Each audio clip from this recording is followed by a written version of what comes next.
Salam sejahtera buat kita semua.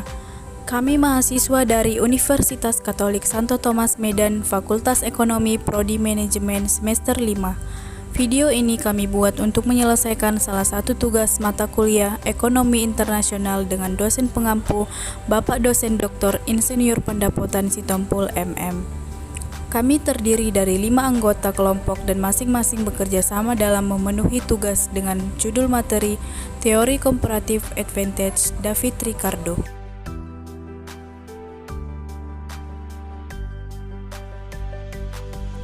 Sebelum kami masuk ke pembahasan lebih lanjut, izinkanlah kami memperkenalkan diri kami.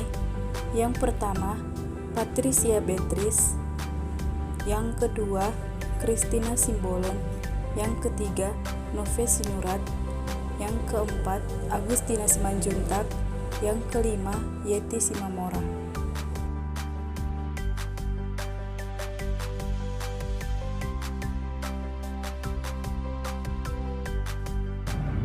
Comparative advantage atau keunggulan komparatif adalah keunggulan yang muncul karena menghasilkan barang dan jasa dengan biaya peluang yang lebih rendah.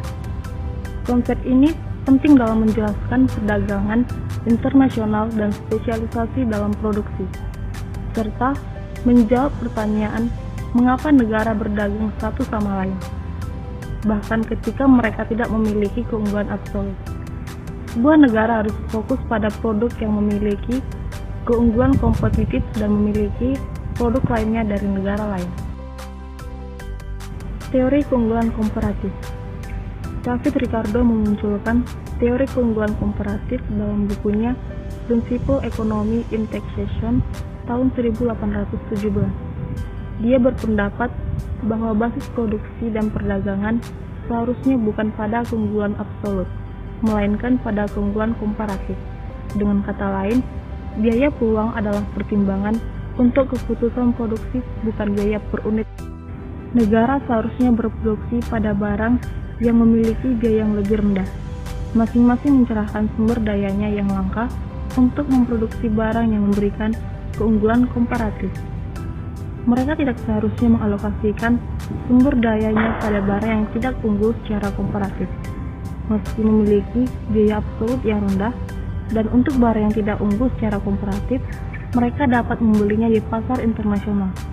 Jika hal tersebut dapat dilakukan secara maksimal dalam pasar internasional, maka perdagangan bebas dan maksimal, begitu pula alokasi sumber dayanya. Teori keunggulan komparatif ini berlandaskan pada asumsi 1. Tenaga kerja, yaitu bahwa nilai suatu barang ditentukan oleh jumlah tenaga kerja yang digunakan untuk menghasilkan barang tersebut, di mana nilai barang yang dapat ditukar seimbang dengan jumlah tenaga kerja yang digunakan untuk memproduksinya. 2. Perdagangan internasional dilihat sebagai pertukaran barang dengan barang. 3. Tidak diperhitungkannya biaya dari transportasi dan lain-lain dalam hal pemasaran. 4. Produksi cepat dengan biaya tetap. Hal ini berarti skala produksi tidak berpengaruh. 5. Faktor produksi sama sekali tidak seluler antar negara. Oleh karena itu, suatu negara akan melakukan spesialisasi dalam produksi. Dengan adanya ide atau pendapat di atas, dapat kita simpulkan bahwa keunggulan komparatif bisa terjadi apabila negara bisa melakukan proses produksi sebuah barang atau jasa dengan biaya tenaga kerja yang lebih terjangkau dibandingkan dengan biaya tenaga kerja dari negara lain. Kelemahan teori David Ricardo: 1. Mengabaikan pengaruh teknologi. 2. Pengertian yang salah tentang dana stasioner. 3. Pengertian yang salah tentang penduduk. 4. Kebijaksanaan pasar bebas yang tidak dapat diterapkan. 5. Mengabaikan faktor-faktor kelembagaan. 6. Tanah juga menghasilkan selain gandum, modal, dan buruh bukanlah koefisien yang tetap. 7. Mengabaikan tingkat suku bunga. Tanggapan David Ricardo mengenai perdagangan. Hukum keunggulan komparatif memperlihatkan bahwa kedua negara akan memperoleh keuntungan dengan masing-masing melakukan sosialisasi dalam produksi dan mengekspor komoditi yang memiliki keunggulan komparatif. Kontribusi dari David Ricardo tidak terlepas dari penjelasan keunggulan absolut yang dikemukakan oleh Adam Smith, di mana pandangan Adam Smith bahwa masing-masing negara akan mendapatkan manfaat dari perdagangan manakala masing-masing negara melakukan transaksi. Contoh keunggulan komparatif. Keunggulan komparatif adalah prinsip utama dalam perdagangan internasional karena menjelaskan mengapa perdagangan bebas akan bermanfaat bagi negara yang terlibat. Misalnya, dua negara yakni Indonesia dan Malaysia menggunakan tenaga kerja sebagai input untuk menghasilkan dua barang yaitu kain dan sepatu. Asumsikan upah di kedua negara adalah sama dengan jumlah produksi kain dan sepatu per jam untuk masing-masing adalah sebagai berikut. Contoh keunggulan komparatif. Keunggulan komparatif adalah prinsip utama dalam perdagangan internasional karena menjelaskan mengapa perdagangan bebas akan bermanfaat bagi negara yang terlibat. Misalnya, dua negara yakni Indonesia dan Malaysia menggunakan tenaga kerja sebagai input untuk menghasilkan dua barang, yaitu kain dan sepatu. Asumsikan upah di kedua negara adalah sama dan jumlah produksi kain dan sepatu per jam untuk masing-masing adalah sebagai berikut. Contoh, negara Indonesia menghasilkan sebanyak 100 kain dan negara Malaysia menghasilkan sebanyak 90 kain dan Indonesia menghasilkan sebanyak 120 sepatu dan negara Malaysia menghasilkan sebanyak 80 sepatu. Dari data tersebut, Indonesia memiliki keunggulan absolut atas kain dan sepatu karena dapat menghasilkan unit kain dan sepatu yang lebih banyak dibandingkan dengan Malaysia. Per jam, Indonesia dapat menghasilkan 100 kain dan 120 sepatu. Sedangkan untuk jumlah waktu yang sama, Malaysia hanya dapat memproduksi 90 kain dan 80 sepatu. Perbedaan keunggulan komparatif yang dimiliki oleh suatu negara ditentukan oleh faktor keunggulan suatu negara dibandingkan negara lainnya. Dua faktor keunggulan yang umum yaitu sumber daya alam dan sumber daya manusia.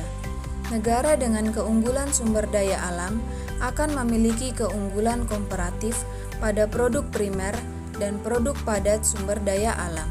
Sedangkan negara dengan keunggulan komparatif sumber daya manusia akan memiliki keunggulan dalam produk padat teknologi dan produk padat modal sumber daya manusia.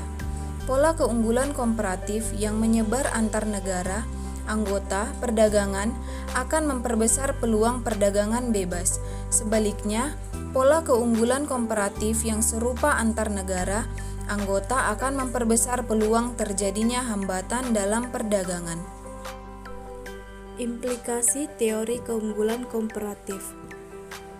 Dasar pemikiran David Ricardo mengenai penyebab terjadinya perdagangan antar negara pada prinsipnya sama dengan dasar pemikiran dari Adam Smith atau teori keunggulan mutlak. Namun, berbeda pada cara pengukuran keunggulan suatu negara, yakni dilihat dari komparatif biayanya, bukan perbedaan absolutnya. Berdasarkan penjelasan yang telah disampaikan, dapat diketahui bahwa dengan adanya keunggulan komparatif, keuntungan yang diperoleh suatu daerah atau negara karena mengadakan spesialisasi dalam menghasilkan barang-barang yang mempunyai nilai relatif yang lebih rendah dibanding dengan daerah maupun negara lain akan meningkat. Suatu bangsa dapat meningkatkan standar kehidupan dan pendapatannya jika negara tersebut melakukan spesialisasi produksi barang atau jasa yang memiliki produktivitas dan efisiensi tinggi. Karena dengan melakukan spesialisasi berarti meningkatkan kualitas produk yang dispesialisasikan tersebut.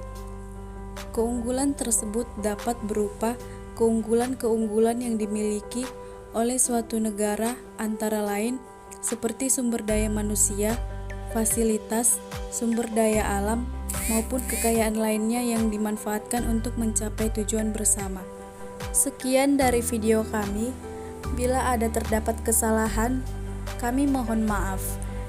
Dan jangan lupa like, comment, and subscribe video kami ya guys. Terima kasih.